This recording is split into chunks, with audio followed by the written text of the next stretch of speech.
Buzz, buzz. Boko reached the big station and arranged his trucks. Then he went to the shed and asked politely if he could come in. Duck was not pleased to see a diesel, but presently, when he found that Boko knew Edward, he became more friendly. And by the time Boko had told him about Bill and Ben, they were laughing together like old friends. "Have they ever played tricks on you?" asked Boko. "Goodness me, yes," chuckled Duck. "Edward is the only one who can keep them in order."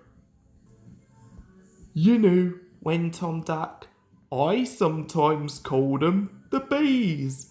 "A good name," chuckled Boko. "They're terrors when they start buzzing round." Just then James bustled in.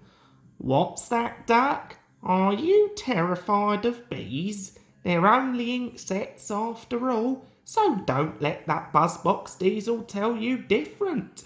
"His name is Boko, and he didn't." I wouldn't care," interrupted James. "If hundreds were swarming round, I'd just blow smoke and make them buzz off." "Buzz, buzz, buzz," retorted Duck. James retired into a huff. James was to pull the express next morning, and when Duck brought his coaches, the platform was crowded. "Mind your backs, mind your backs." Two porters were taking a loaded trolley to the front van. Fred drove, while Bert walked behind.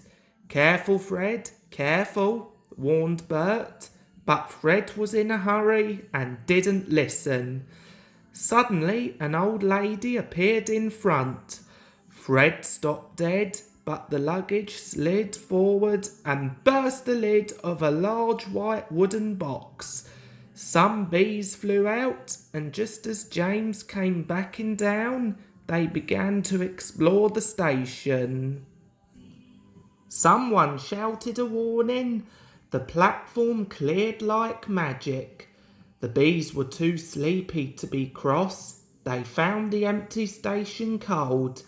James's fireman was trying to couple the train. They buzzed round him, hopefully. They wanted him to mend their hive. Then they could go back and be warm again. But the fireman didn't understand. He thought they would sting him.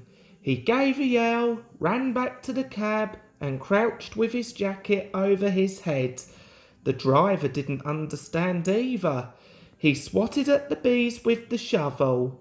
The bees, disappointed, turned their attention to James. James's boiler was nice and warm. The bees swarmed round it happily. Buzz off, he hissed. He made smoke, but the wind blew it away, and the bees stayed. At last one settled on his hot smoke box. It burnt its feet. The bee thought James had stung it on purpose. It stung James back right on the nose. Whistled James. He had had enough. So had his driver and fireman. They started without waiting for the guard's whistle. They didn't notice till too late that they'd left their train behind. In the end, it was Boko who pulled the express.